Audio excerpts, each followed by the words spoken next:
This is one big ass air conditioner. I'm inside of it right now. Air return. But look at this coil. There's my light.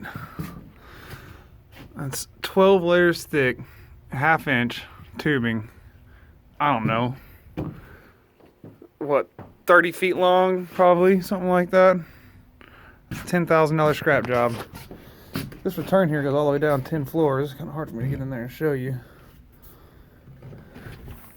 That's a big time unit, boys.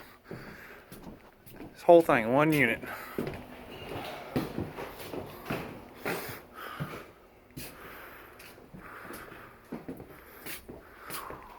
Scoot! I'm making a video of this unit to show my buddies.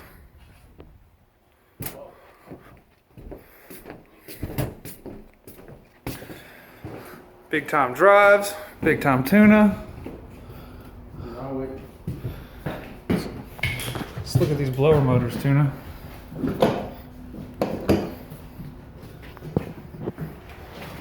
Oh shit, feels good in here. These blower motors, man, they're 100 horse. 5 belts. Good lord, that's massive. Mufflers. It's for a 11-story building in downtown Dallas. It's a massive unit, boys. Damn near the size of my house. Had a lot of fun doing this one. A lot of fun.